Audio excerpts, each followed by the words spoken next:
Welcome to another episode of the Bamateur Hour. I'm Bamateur John. In this episode, we will preview the Alabama game versus South Carolina as Bama takes a road trip to Columbia, South Carolina to play South Carolina. We'll also take a last look at the Alabama win over Tennessee 37-20 and as we provide final thoughts on that game. Bama's on a 7-game winning streak.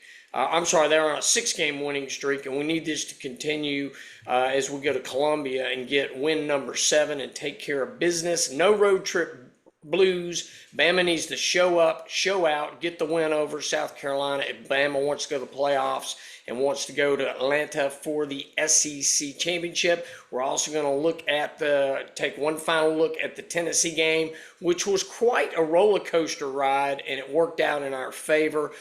Today is Tuesday, October 21st. 2025 in the year of our Lord. Thank you for tuning in. We now have over 5,400 subscribers to the YouTube channel and growing. We're headed to 10,000. Come on, guys. Let's go, subscribe, baby. like, notify. And if you're accessing us through audio on the podcast, various podcast outlets of iHeart, Spotify, RSS, Apple Podcast, Amazon Music, and the like, please like, subscribe, and follow us. Okay, guys, where are we now heading into South Carolina? We got G Money, we got T-Pain. All right, G Money, give me some thoughts. Where are we now? I think we're in a good spot. We came off a big home win against Tennessee. We've almost formed a habit of beating Tennessee at home, which is a nice habit to form. We've gotten the road win monkey off our back with 2 big wins on the road at Georgia and at Missouri. We're favored. Everything's looking good, which is sometimes the recipe for a trap game. So I'm a little concerned, but we can talk about that. T-Pain. Yeah, like Gary said, I'm very pleased where we are, especially how we started the season, game 1. What a turnaround. I mean, man, we were calling for coaches to be fired. Some people were asking for lottery money to pay off the coach. I mean, it was pretty bad. And here we are, man, number 4 in the country. And by all metrics, we're favored to go to Atlanta and favored to go to the playoffs. So I like where we are. I like what we have left. I like what we've done the last 4 weeks. I think we're the only SEC team ever to beat 4 ranked opponents in a row. Let's go. With no break. We had no bye weeks. No Just bye boom, week. boom, boom. Right. And yeah, you're right, Gary. And now we play a team that's unranked and on the road. Can we keep it going? And we'll talk about it. Guys, this is 2025, not 2024. This is a new team. This is a resilient team. This is a battle-tested team. We're ready. I don't think Ty's going to let these guys lose their focus. I don't think Grubb's going to let them lose their focus. DeBoer is not going to let them lose their focus. DeBoer. Hey, that's been a big hit, I've heard. We're in control of our own destiny, but we need to get this win to maintain control of that destiny. We don't want to challenge that margin for error. We do not need a repeat of going to Vanderbilt last year. We do not need a repeat of what happened at Oklahoma. I love where we are. We got to make it happen. We're one of the hottest teams in the nation. We've got probably the best strength of schedule of any team out there. We've got the best wins. You look at those 3 teams ahead of us, they haven't beaten the quality of opponents that we have. I understand they're undefeated. I understand why they are where they are. But, guys, ever since that FSU debacle, we're on a roll. And I like the trajectory of where we're going. And we still haven't played our A game, I don't think. Other than Louisiana Monroe, we haven't played our A game, and we keep winning. Love it, love it, love it. Let's talk about Ty Simpson as a legitimate Heisman candidate and one of the top 3 candidates. All right, thoughts on Ty, where we are, how he's leading this team. Give me some thoughts. I would say start practicing your speech. Just kidding. Don't do that. Don't do that. Just keep playing your game. I read a quote by him, like he said, prepare It was prepare like something and then play like something. Play like you're never going to lose and prepare like you're never going to win or something like that. it was a catchy phrase, but his work ethic, hearing what kind of ear to the ground, his work ethic's incredible. His attitude's incredible. He's just playing at a high level. And again, we've talked about it before. It reminds me a little bit of Mac Jones, Sarkisian in 2020 when we're clicking because we have that great combination of an OC who, like, if you look at Ryan Grubb's scheme, it's like, who would your ideal quarterback be? Ty Simpson. You've got your ideal quarterback. Ty Simpson, who would be your ideal offensive coordinator? Ryan Grubb would have to be in the top of that list. So things are clicking right now. Expect them to keep clicking. Ty, just keep doing your thing, man. We'll see you in New York. Ty, you are our guy, and you're going to win the Heisman. Just keep doing it. Just keep doing it. Okay, T-Pain, thoughts? Yeah, I agree. Ty it's a match made in heaven. Ty and Ryan Grubb. I think Ryan trusts Ty a whole lot, and I think he's given him more keys or more access to the playbook every week and a little more control. I heard someone on the radio today say that the chemistry when they go to practice and they go to practices and on the sideline of games, they feel like the chemistry on this team is really good and really meshing, unlike a lot of other teams in the past, and but also like a lot of the teams that have had success in the past. So I think this team has great chemistry in large part due to Ty. I think Ty is a big part of that. The way he leads the team on the sideline, even talking to the defense, and that bleeds over to the field. You can see Ty feels, like I said earlier, feels really comfortable, especially when you have all these playmakers. I mean, man. So as we see every week, there's like 7 or 8 guys catching passes. So I think the way this offense is designed, when you have a quarterback like Ty, I think it's really likely he'll be in Atlanta. I mean, sorry, Atlanta, New York. And He's going to be in too. Atlanta too. So Atlanta, too, then New York, yeah. Atlanta, then New York, with a few other guys. So hopefully he'll be there and maybe he can bring it home. guys, think about this. Think about how many weapons Ty has. We've got multiple running backs. We've got a great receiving core, great tight ends. Who's the one guy that's at the center of it all? That's Ty. I mean, Ryan Williams has been hurt. He's had subpar games. Now, he showed out against Tennessee. He was catching everything against Tennessee. I love it.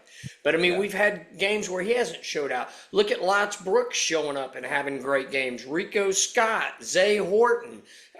Jeremy Bernard's been our most consistent receiver for sure. But he's had games where he hasn't been our leading receiver. And in the running backs, you've had Jam Miller hurt, out. You've had Daniel Hill all of a sudden have a really strong finish to the Tennessee game. You had Kevin Riley show up and give us some good plays. Ty's been the consistency. We don't have a great running game, but we're so effective offensively because of Ty and his ability to spread the ball around and us to use the short passing game and the reverses and all of that in lieu of a ground and pound game. It's amazing that he's just stepped out and done it. Well, you asked who's at the center of it all. We have to look for excuses to inject the name DeBoer. I mean, look, our defense is rocking too. So, I mean, yes, Ty's at the center of our offensive production.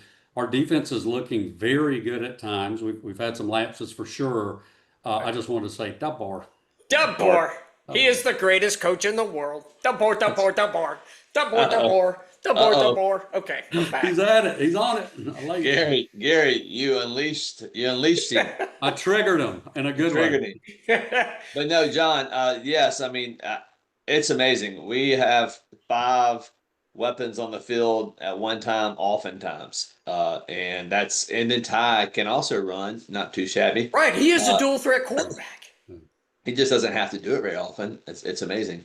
But yeah, I mean, we're in a good spot. And if the defense continues to make small strides, yeah, our best game is out there still.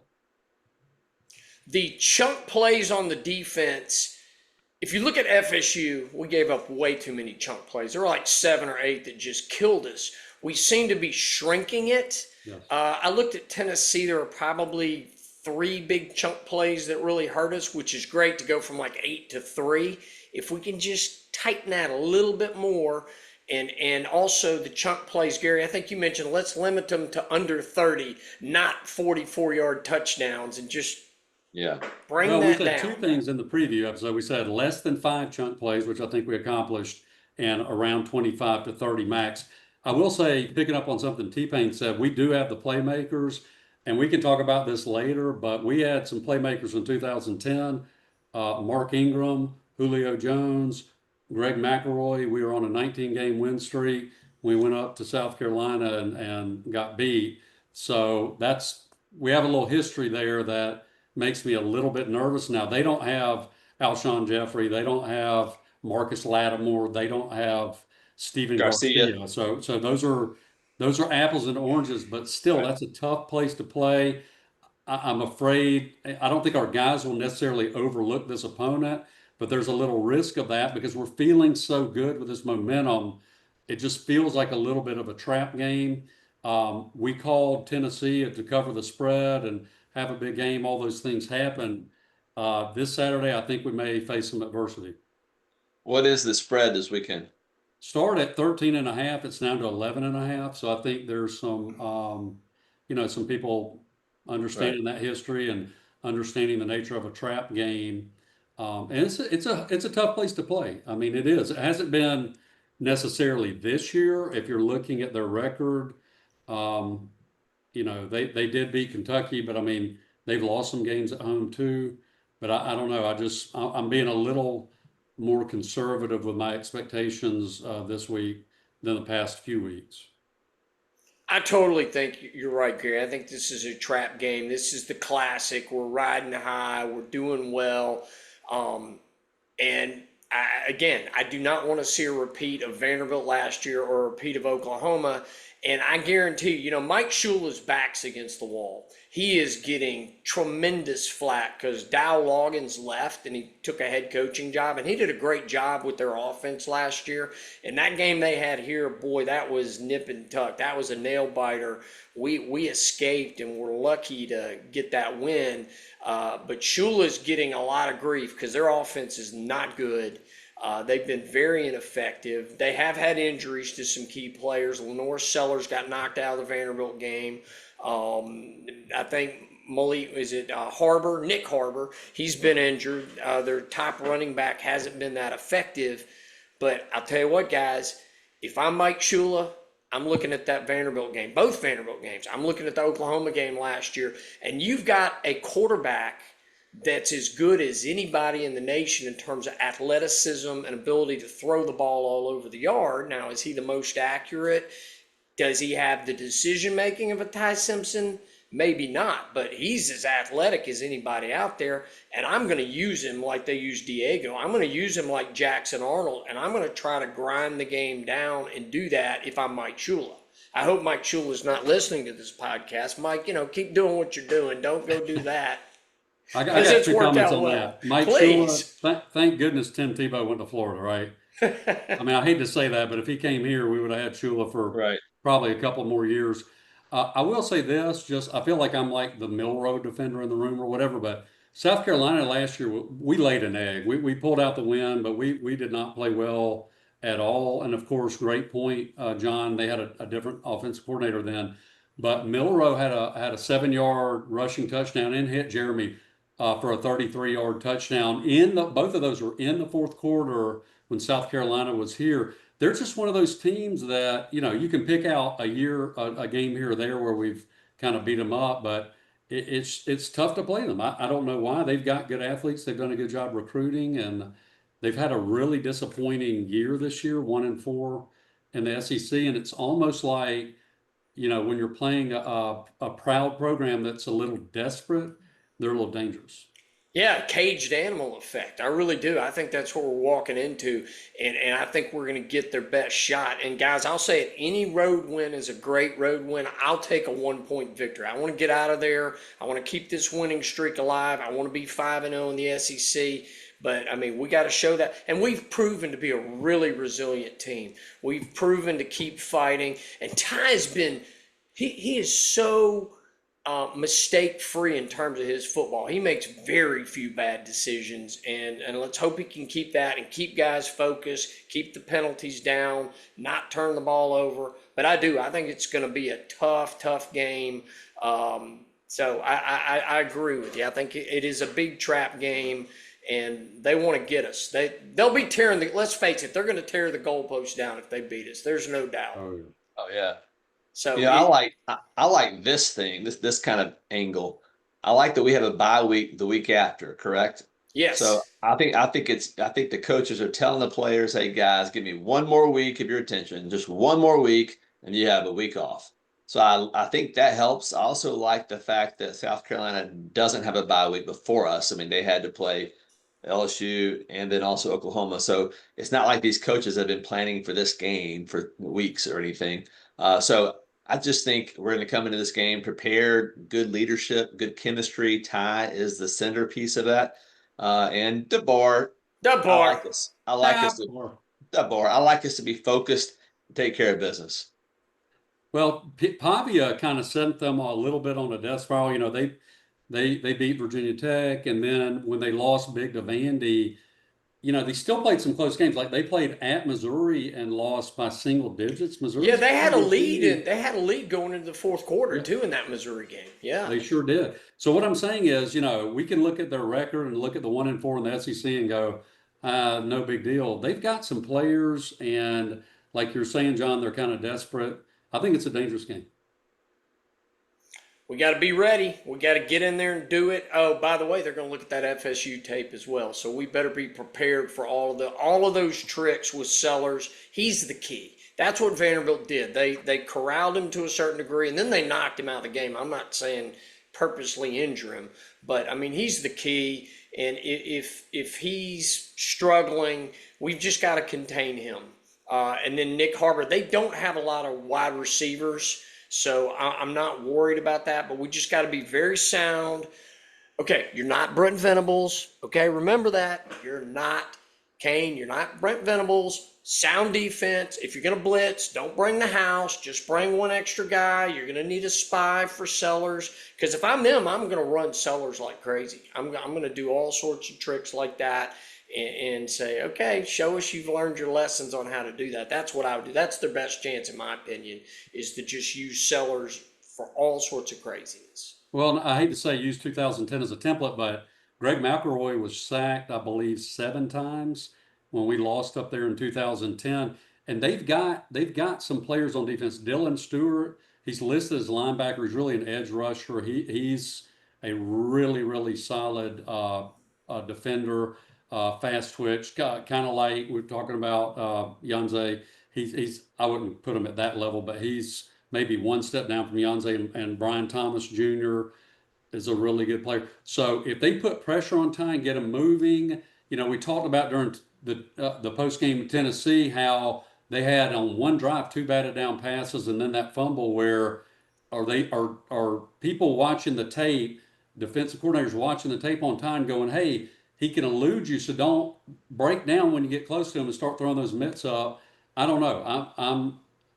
I don't think, you know, for Tennessee, I said, oh, Ty will have 400 yards passing, which he didn't, but I thought he had a good game.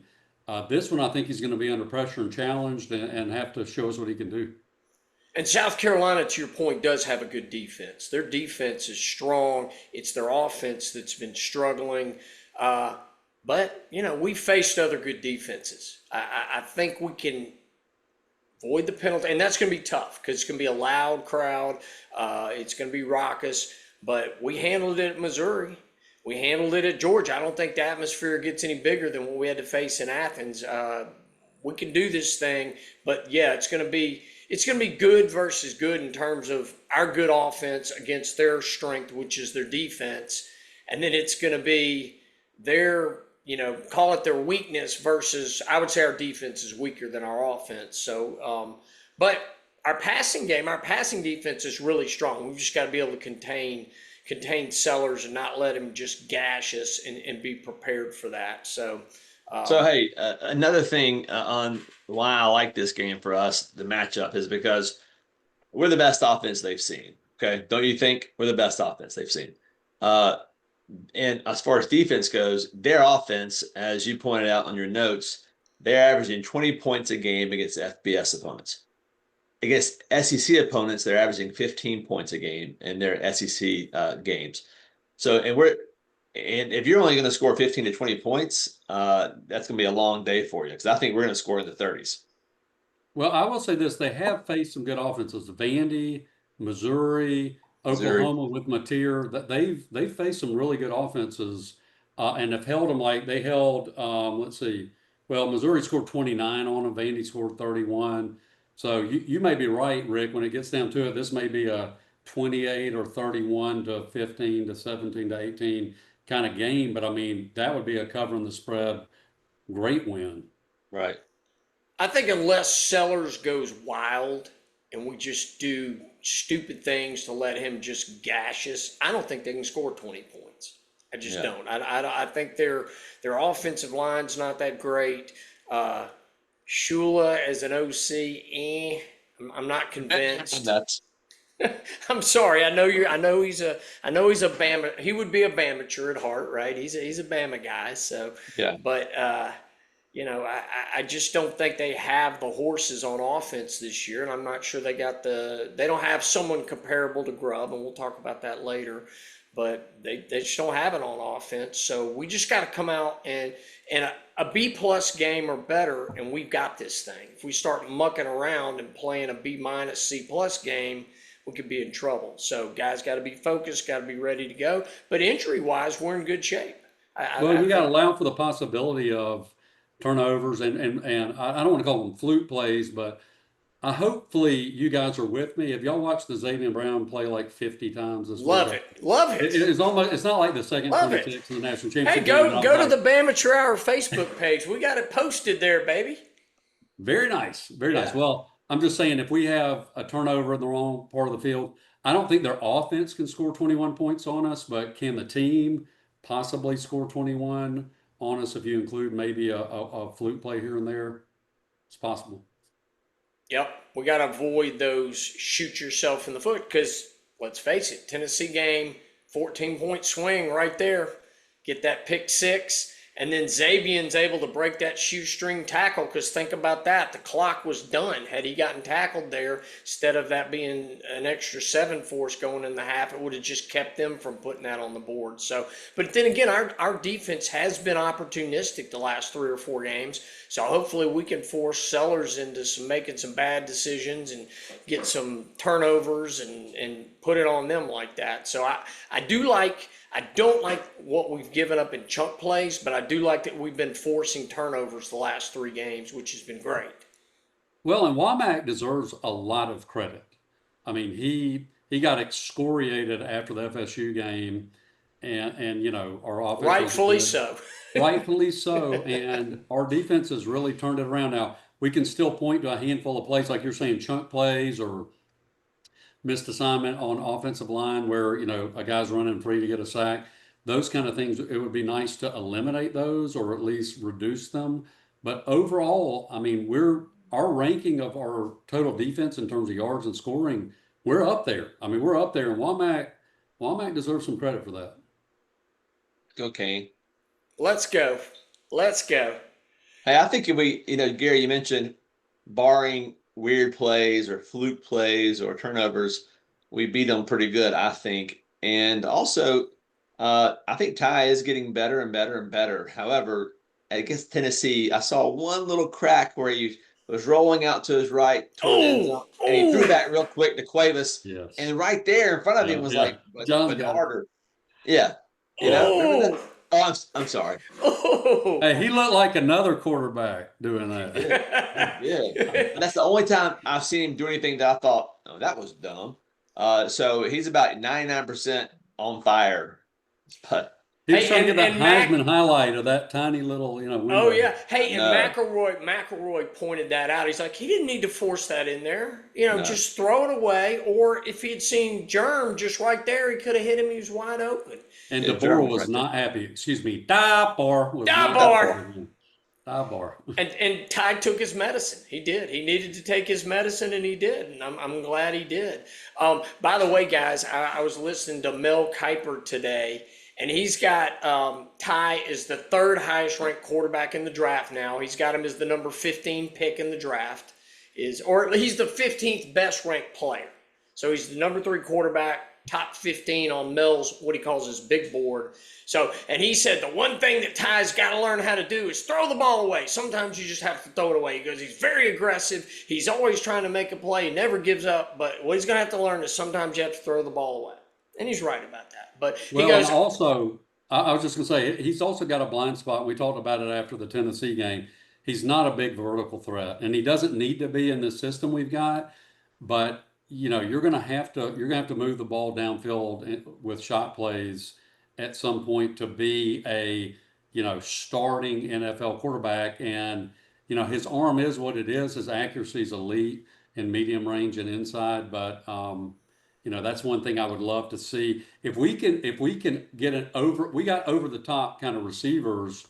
I mean, Isaiah can blow the top off. Ryan's elite. If we can deliver that ball, it would be tough to stop us. It'd be tough for anybody to stop us if we added that element. I think he's going to have to release it quicker. I think that's the one thing, Gary. He's going to have to anticipate and let it go a little bit sooner and throw them open on those deep balls. I think that's his biggest thing. Because, no, he's not going to throw it 70 yards. Yeah, I just can't tell how much of it is the offense doesn't call for that or he just chooses not to do that, throw it long. Well, like we were talking about in the Tennessee game, he overthrew Ryan really bad. He underthrew, I believe it was Brooks, who got a PI call, right, trying to get back to the ball or whatever. But I just compare that, and then I was watching some NFL highlights, and I don't know if y'all saw Jalen Hurts, like 70-yard touchdown throw on Sunday. I mean, it's just like the NFL guys, almost without exception, they can just chunk the ball. And I haven't seen that from Ty yet, but again, we haven't needed to do it. But yeah, no, Hurts is a lead at the deep ball, throwing that deep ball to AJ and Devontae. Now, I will say this, Ty is better and more accurate than Hurts on the short and intermediate passes. And you can see, and I don't know if you guys know who Greg Cosell is. He's the big NFL film room guy. And he goes through it, and he goes through all the quarterbacks, and he says Hurts will miss his reads. There'll be a guy open and he won't throw the ball. He's not that accurate on the short and intermediate, and yet he's a Super Bowl winning quarterback. So Ty is better at those short and intermediate passes than Hurts is. So I think that's why he's risen up, but he's surprised so many people. And this is a credit to Ty. Ty sat for 3 years and kept his mouth shut and didn't complain and hung in there, and God bless Ty. I mean, wow. I mean, what a just battler. And again, I think he really got the business his sophomore year when Tommy Rees brought in his guy, Ty Buckner, and didn't give Ty Simpson a fair chance, I think, to earn the number 2 spot and possibly have gotten Milrose's spot when they had that South Florida game. So, and he kept his mouth shut. You didn't hear a boo out of him about that, and he didn't transfer. He didn't take them because he had to have been offered some big money to go elsewhere. Do you think Tennessee was trying to get him last year and 2 years ago, coming from UT, that UT Martin, Tennessee area? They were offering. I'm sure other people. Was Lane maybe trying to get him to come? So God bless him for staying. Yeah. All right, guys, let's go into the factors. All right, here we go. As we look at this game, I want to get your takes on these things. So, number 1 is Lenoris versus Ty. Who's got the edge there on Lenoris Sellers versus Ty Simpson? We've got the shirts. Ty is my guy. Ty is certainly my guy here. I think Lenoris might be a better runner than Ty, even though Ty's very elusive on the scramble to kind of stay alive behind the line of scrimmage. But overall, I would say Ty. Yeah, Ty Simpson. He's better. Ty. That's it. Theismann. The Theismann. Ooh. Okay. Now, can Kane's defense stop or limit Lenoris Sellers in South Carolina? And Lenoris may be, he's up there in terms of dual threat, certainly in terms of running. He's probably the best one we've faced since Castellanos. Can we do it? Can we limit him? I think so, man. We're getting better and better every week. I feel like. I don't like the gashes, but like Gary said, they're getting less and less, and not as big. And then I love all the names I'm seeing on the field week after week, just more names come out every week. Hill Green stands out. We already know Pierre's doing well. We saw Keelan Kelly at the end of that game again. Keeley, sorry. Edric Hill playing. Simmons. I mean, I'm just seeing more and more names, which means we're built for the long haul here. I add Red Morgan to that list as well. He had Yeah. a really Hey, good Gary, play. that kid early in the year, I don't know what game it was. I remember seeing he's 16 or 26, 16, right? I think he's 16. But I remember seeing him lay the wood to somebody, and I thought, holy cow, that kid loves to hit too. So if you get him playing with Bray Hubbard, it's oh boy. Yeah, so I think we can contain them. Their offensive production statistically is terrible, and that's their challenge. Our defense is starting to gel again. My perception is that there's that risk factor that because they're desperate, they may try some gimmicky, weird plays or whatever, or that Lenoris may just bust some long runs like Pavia last weekend. Goodness, he had a couple of rushes. Lenoris, is he capable of that? Sure, he is. So I think in an average game, if we played them 10 times, yeah, we contain them. Is there a risk they could break a few plays and have a couple of trick plays up their sleeve? Yeah, of course. I think here's the nice thing. I don't think South Carolina can sustain drives like Tennessee did against us. I think they can bust some chunk plays because of Lenore Sellers. If Nick Harbor's healthy, he's a really good receiver. But I don't think they can move the chains like Tennessee does. So I think that's why they're going to have a hard time putting more than 20 points on us unless Sellers just busts 3 or 4 long runs. Because I just don't see them being able to, say, put 4 drives together and put 28 points on the board. Just my takeaway from what I've seen from South Carolina and what I've read about them. So I'm optimistic, but again, we got to show up. We got to have a good game plan, and we need to play very sound schemes because don't you think they're going to run quarterback draw? Don't you think they're going to run bootleg? Yeah. They're going to want run reverses. They're going to try all those nasty tricks. I would do that shovel pass again. I mean, why not? I would try all sorts of stuff like that just to see what we'll bite on. So I'm expecting that. Okay, how about the Bama O-line versus the South Carolina D-line? I would say draw. I'd probably draw or a slight edge to South Carolina. That's me. Yeah, I'm thinking a draw too, guys. I think this is one where they've got one elite player definitely on that D-line, Dylan Stewart. He's going to be probably first, second-round draft pick. Other than that, I don't think they have the horses they did last year. They had a lot of guys get drafted last year in first 5 rounds, so they lost a lot to the draft. So they're just not – they're dudes, and they didn't replace them. They didn't do well in the portal, and their recruiting class wasn't as strong as some of the other teams like ours was. So we got better dudes. I think we have better talent than they do, and I think, again, we can wear them out. Would you put their roster, where would you put their roster in sort of the Vandy, Tennessee continuum? Because we've been talking, I think we call Missouri a B+, and Tennessee maybe A-, B+ kind of range. Where would you put South Carolina, John? I think they're below every team we've played in this stretch. I think they're below Georgia, below Missouri, below Tennessee, and below Vanderbilt, believe it or not. I give them B-. Yeah. B-. And I mean, Vanderbilt went up there and showed them what kind of talent they had. Vanderbilt put it to them. They went up there and laid them out. So I just think they have D1 athletes, but they don't have a ton of high-level D1 athletes this year. So, well, Professor Thomason's given a B-, and he's got that professorial look tonight. He's got the glow. He's got the hoodie on. He looks like he's relaxing with his tenure. Come on, Professor. Thank you. I'm going to puff up my collar here, baby. There we go. Thank you. Hey! How about this? Hey, Gary, if I do this. You could be what do they call it? Padawan? Be a Padawan. Yeah. Oh, I like that, Rick. That's a good look, man. Show right. Deborah that one. Hey, Deb. Just kidding. He's got his Eminem look going on. Ooh, yeah. Start rapping. I might try this for a couple minutes, see how it works. I don't want to be too much of a distraction for our viewers, though. That's too much eye candy for one screen. That's right. Hey. All right, how about the South Carolina O-line versus the Bama D-line? Bama. Bama, baby. Bama. I agree. South Carolina running game versus the Bama D. Ooh, I don't anything, any running game. I'm like, I don't know. Yeah. Maybe a push, maybe a draw. I call it a draw. Yeah, I think it's a draw or maybe slight edge South Carolina. So how about the South Carolina passing game versus the Bama D? Roll Tide. Roll Tide, Bama D all day. I'm right there with you guys.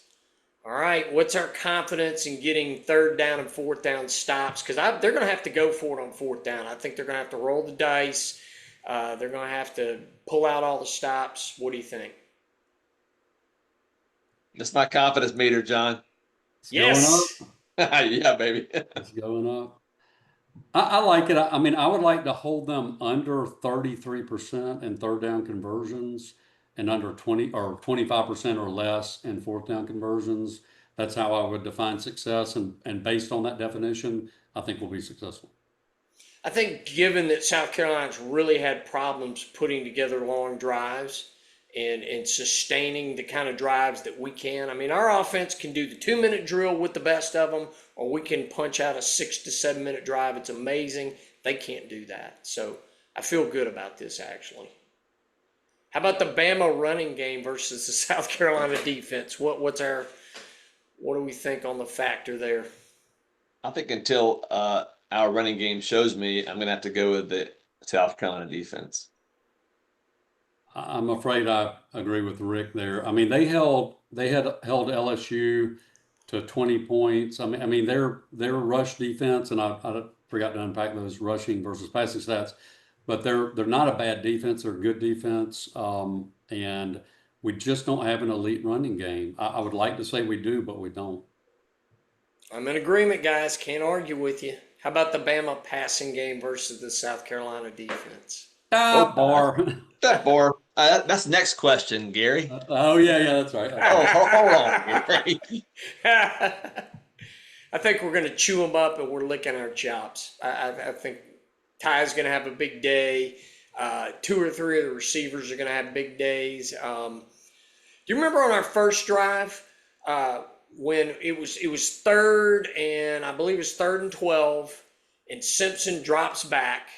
And then he moves right, and one of the Tennessee guys busts through the line, and then he slides right, and then he's able to juke the guy. He slides left, and he finds Cuevas over the middle. And Cuevas just ate it up, and that kept that whole drive alive. We punched in our first touchdown. I mean, to me, that's why Ty's going to win the Heisman. That's just the diversity in our passing game. And I think we're going to feast on them. It's going to be fun. All right, head coaching matchup. Who is the better coach? Whoa, huh? From What do y'all think? Chicagoland with Chicago accents, I'd like to say, DeBoer. John, DeBoer. DeBoer. Your little duck thing. DeBoer. We can't quite pull that off. DeBoer. Yeah. He is the greatest coach in the world, DeBoer. That's why Will K's avoiding us. He won't say it like that. That's right. Will K's like, this show, man, is off the rails.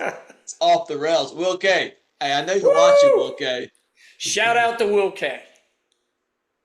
Okay, guys, I have a question. Okay, serious question. If it's Coach DeBoer, okay, and all the other SEC coaches, they're going to have a fight. Who's going to win? Oh, I know. DeBoer. Sorry. Ditka. Remember that? Ditka. Who would win if it was DeBoer and Ditka? Ooh, tough. DeBoer. We need to do new rock, paper, scissors where you have like a D instead of like scissors or whatever that trumps everything. Just one. He wins everything. All right, how about the OC? I don't even know if I need to ask that question. Mike Shula, psych. Ryan Grubb. And defensive coordinator, I kind of have a push. Draw, yeah. That's Clayton. Who's the guy? Is it who's their DC? Does anybody know? I don't know, but I'm still going to call it a draw.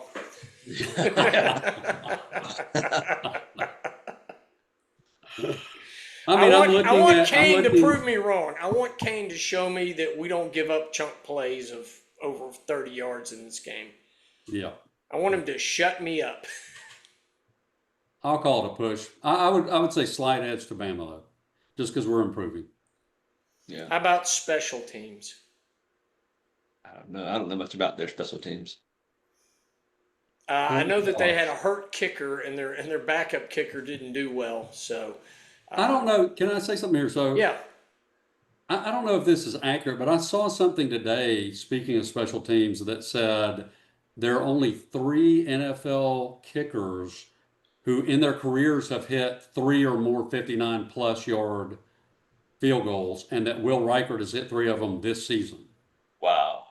That's if that's true, I think it is. That is unbelievable. Yeah. Hey, put on a crimson jersey and come back here, man. we need We'll it. need you in January. Right.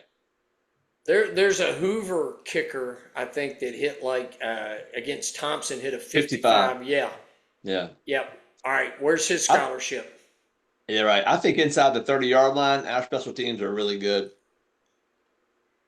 Yeah, there you go. Hey, on a semi-serious note, let's start a Patton turnip seed recruitment. He hit a 52-yarder to win a playoff game for Absolutely. That was PA, awesome. Luke was the Tuscaloosa holder. Academy. Luke was the holder. Yeah, we Yeah. need Patton. Let's start it right here, Yeah. baby. Come on, Absolutely. Patton. Absolutely. And they had a guy standing under the crossbars waiting to catch the ball, thinking they were going to get a kick six. And you should see it on film. You can see the guy going, no, as we hit the game winner, because they were thinking either they're going to return the kick six or we're going to go in overtime.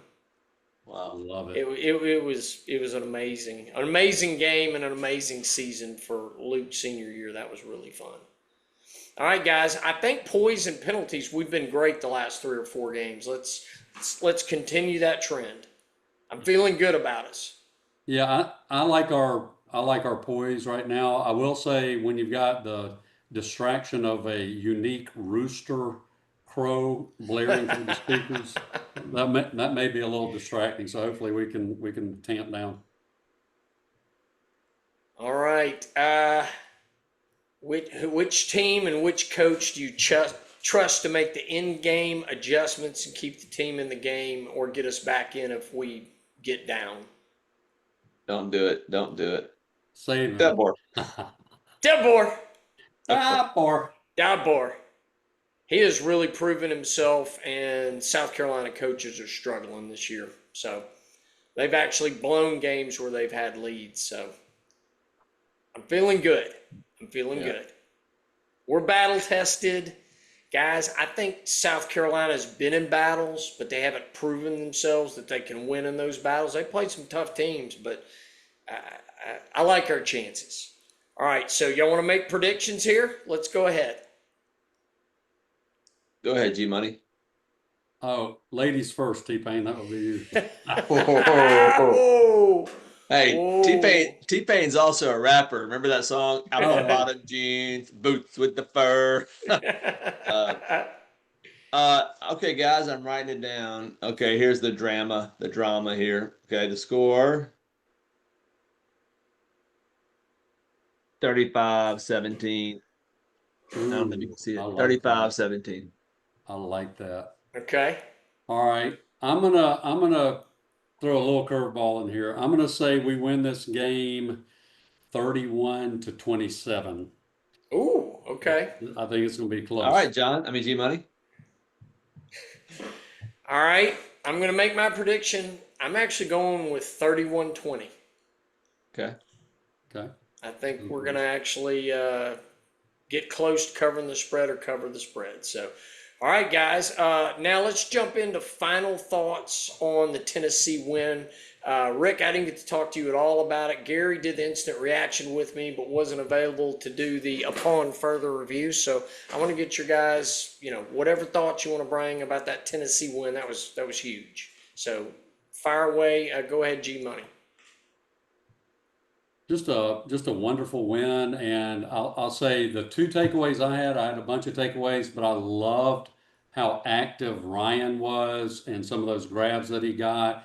It's almost like you put a little blood in the water and that shark starts kind of getting a little frisky. I think Ryan's going to start getting a little frisky. I don't expect him to drop passes very much anymore. And then, to be a broken record, Jan Zapier, you are the man. You're developing into a Will Anderson kind of player. Just so impressed with him. Great team win, though, obviously. T-Pain? Yeah.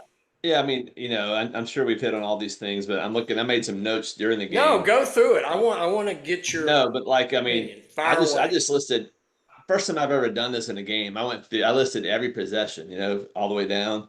UT first possession, UA first possession, all the way down. And I mean, we have a great offense, but I feel like sometimes we lose our way a little bit. I'm not sure if that's coming from the press box, from the coaches, or what. But like our first possession, 90-yard drive, right? Touchdown. Our second possession is a punt. That's a big contrast, right? It's a 3-and-out punt, I think it was. Our third possession, 3-and-out punt.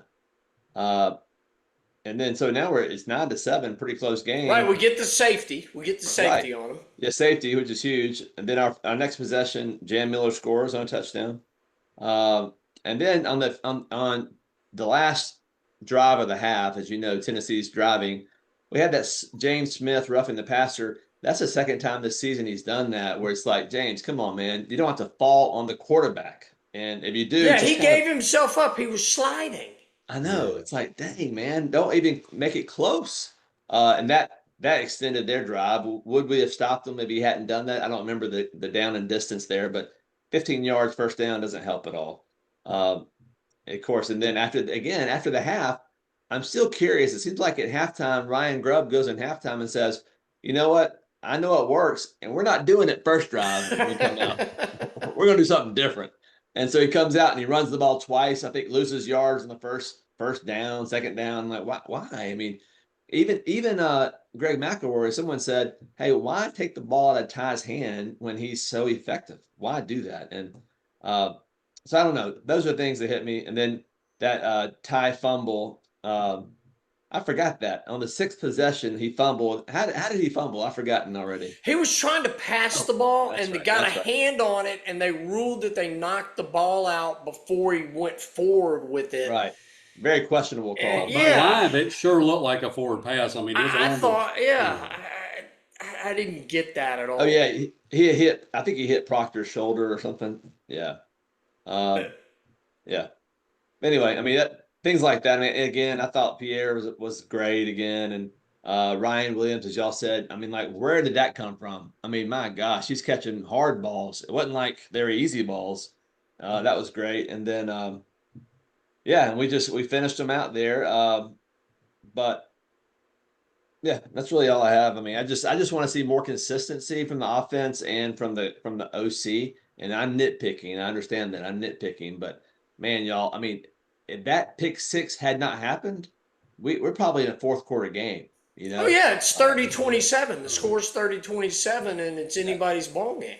That Right. was huge buffer for us to go in the half, and it gave us a lot of room. It gave us a lot of margin coming out of the second half, but I love the fact that we put 14 points on the board in the second half to put them away. That was big because, remember, Georgia, how did we win that game and not score in the second half? I can't believe that we beat Georgia and didn't score a single point in the second half. Right. I was shocked. And maybe I'm asking too much here, but I would love to see our offense just be more consistent. What I mean is, it's one thing to have a 90-yard drive and then the next possession's a 3-and-out. I'm like, oh, how does that work? I mean, if you can do it for 15 plays in a row, then all of a sudden you can't do it. What happened? So I just wish I could see more consistency and not have any series off. Well, sometimes Tennessee, I mean, they've got some really good defenders. They made plays. I mean, Yeah, that's true. sometimes it was just that simple. And like the fumble drive, Ty had two passes batted down in the same That's right. series. That's right. That set up, him being in a really negative situation there when he tried to make the pass and fumbled the ball. You got to Right. give the opponent credit. Now, if we Right. went 90 yards and then 3-and-out against La Monroe, okay. But I mean, Tennessee's got some players that make some great plays. Yeah, you're right. All it takes is one negative play. If they sack you or something, you're probably in a hole there. I did notice again. I was reminded how valuable it was to have J.K. Scott when I saw their punter putting us on the 1 yard line a couple Oh times. gosh. We don't have that weapon. No, we don't. Our So, punter's is mid, right? I would say he's right. mid, and maybe that's being nice. Maybe he's not even mid. So We that was need a disappointing. special fund of NIL money just for special teams. Yeah. Yeah. How great was it when they pinned us on the 1 yard line that we go down 99-yard drive and punch it in the end zone? I mean, that was an amazing, amazing drive. That was 9 plays, 99 yards, 5 minutes and 26 seconds off the clock. And here are, let's see, these are 6 key plays on the drive, which I think is worth noting. So we did a 14-yard pass to Ryan Williams, first down, 15-yard pass to Cuevas, first down, 18-yard run by Germ, first down. I think that's that one where he spun and he did all that crazy stuff. And 16-yard pass to Daniel Hill, first down, 17-yard pass to Germ, first down, and then 11-yard pass to Rico Scott, where he goes through 2 defenders to get to the end zone. I love that fight in him that he got it in the end zone on that play. We have so many receivers. Then when Rico's number gets called, you got to make the most of every touch. And I think our offensive weapons all have that mentality. They're like, it's an open competition. When I get the ball, I've got to make a move. I've got to give 100% effort, and you can see that. You saw it with Daniel Hill's rushes. You saw it with Rico's effort there to break through a couple of defenders. It's awesome, man. It's good. It's a cultural thing. It is. And sadly, Gary, too, I mean, they're thinking, hey, I don't touch the ball very often. When I do, I'm going to make the best of it because maybe next year I can get more money somewhere else. I hope they're not thinking that, but I could easily see guys thinking that these days. I got to make a splash so I can get more money somewhere I else. thought you were doing a Dos Equis ad there. I don't play football often, but when I do, I score. When I do, baby. Well, and I mean, it's such a good wide receiver room. You've got to stand out when you're out there to get more playing time. And Rico's earned more playing time now. Yeah, and Brooks, y'all, I know we talked about lots of different people, but Brooks is ready right now, man. He's good. He's ready for the NFL now. He's good. He is. He's Jalen Waddle. He is. Yeah. He is Jalen Waddle. He's got all the same skills as Waddle, and amazing. I love it. But the really nice thing is we're not one receiver dependent. We're not even 2 receivers dependent. We've got 5, 6 guys that can all bring it. Yeah, and don't forget. I don't want to put the brakes. He's not Jalen Waddle yet. Right. I mean, I feel like he's already showed out that he can do it. I love it. I mean, hey, another thing, guys, Brooks, but it's a big is that on the sideline you have a guy named Cole Adams who contributed a lot 2 years ago, right? And Jalen Hell. Yeah. So I mean, we're deep. We are deep. Well, and the sad thing is we'll probably lose a couple of those guys to the NIL, into the portal, because they're not all going to want to sit on the bench. And Germ's gone, Zay Horton's gone, but the rest of them are all back. So yeah, I think that's the reality. Ryan, man. We got to keep Ryan. We're going to keep him. And the Derek Meadows kid, I mean, before he had that concussion, that was a great catch, man. I mean, wow. Last week, 2 weeks ago. Amazing. I hope he's okay, and I hope he's ready to go. Hopefully he's through the concussion protocol. We're praying for you. We want a quick recovery. Do you think Jam was maybe a little dinged up? I do. I don't know if it's a combination of him not being 100% and Daniel Hill coming in toward the end of the game when their defense was tired, but Daniel Hill looked better that day. That was the Daniel Hill I predicted that was going to get 1,000 yards. Remember that, Gary? Yeah. I do remember. I missed that one. Tennessee has some depth on that front four, but I think that's an insightful comment, Rick, is that you got to look at context. He came in late. Tennessee was tired. We needed to chew some clock, and he did a great job. His legs never stop moving.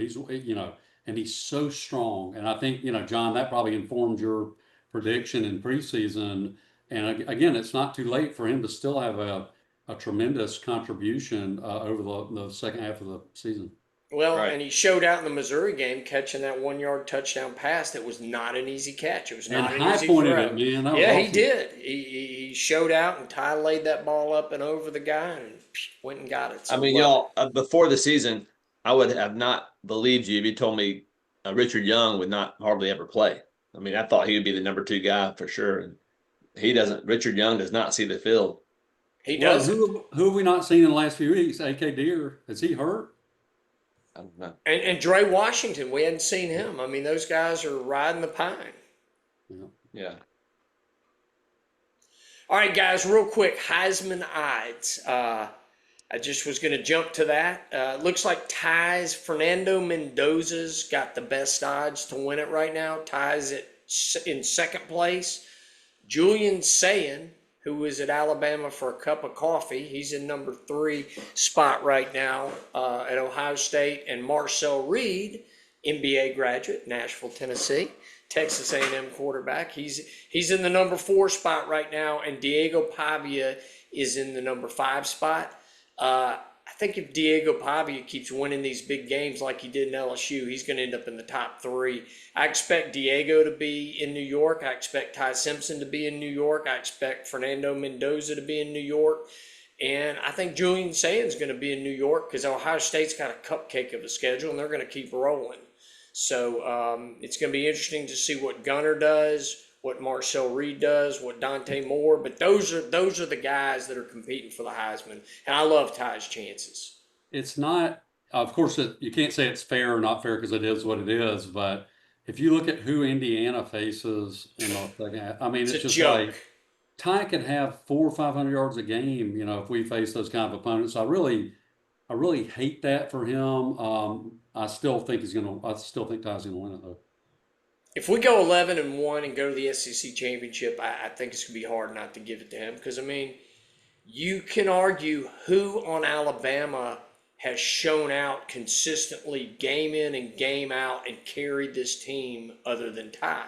We gotten a lot of contributions, but nobody else has stood out like you had Mac Jones and Devontae Smith, and you had what's his name, Harris. No, you had a running back. Yeah, Najee. Najee Harris. I mean, you had 3 guys that were in contention for the Heisman that year because we were so loaded, right? You had Waddle, you had Mechie. That team was loaded, and we've got a lot of talent, but no one is shining through over anyone else other than Ty. I mean, on the whole team. Caden Proctor. Caden Proctor, yeah. He can do it all. Crispy. I'm just waiting for him to throw like a 30-yard pass or something. I mean, I what know. can he do? It's coming. It's coming. Yeah, I bet it is. He's going to throw. But, if you said who on that, because Julian Sayin's got a loaded, ridiculous receiver room. I mean, even probably better than Ohio State's. And that defense is unbelievable. He doesn't have to score but 14 points. What are they giving up, 6 points a game? Ohio State's Something like ridiculous defense. And they don't play anybody. I mean, let's face it, the middle part of the Big Ten to the lower part of the Big Ten is terrible. I mean, we smoked Wisconsin. We killed them. I would love to see Indiana go play Missouri at Missouri. I Yeah. would love that. I would too. They just don't have, they got like 2 opponents that are worth a flip, like you're saying, John. It's really just not fair. But I mean, saying things are not fair, that doesn't get you anywhere. But No, anyway. it doesn't. It doesn't. So anyway, I mean, Ty is in the mix, and he's on that All-American trajectory. He's on the All-SEC trajectory. Having a great season. Just love it, love it, love it. All right, how about parting shots, guys? All right, G-Money, give me your parting shots for South Carolina, Tennessee, anything you want to throw out there. I think that my parting shot is I think we win this Saturday. I've called it a trap game. I've called it dangerous. I think there will be times in the first half of the game at South Carolina, possibly into the third quarter, where we're losing and we're kind of feeling a little anxiety or whatever. And I think Ty's going to bring us through. Quite frankly, like Milroe did last year, even though that was a much uglier game than I expect this Saturday. All right, T-Pain. My parting shot is I like this game for us. I do understand y'all's concern. You're concerned about it being a trap game, but I just think this game, we have an we have an A roster of talent. They have a B minus roster of talent. We are highly motivated because we know it's ahead of us. We have a great leadership from the coaches down to the quarterback. I think this game is at halftime. I think it's 21-7 at halftime, and then ends up, like I said, 35-17. I like it, guys. I like it. I like it a lot. And my parting shot is DeBoer. So I want us to go in there, and this is what I really want to see. I want to see that consistency, that we can keep the pedal to the metal, keep the focus, get to the bye week with another win, go into the bye week 7-1 with 4 games left. That's what I want to see, is that we've got that championship medal to figure out a way to win every week. And that's what I'm excited to see, as we go in there and figure out a way to win. However we do it, we win by 1 point, we win by 15, get the W, get out of there, and keep going. I agree. Let's do it. Roll Tide. All right. Thanks for listening. Subscribe, follow, like, hit the notify button wherever you access the podcast. God bless, and roll Tide. Roll Tide. Roll Tide.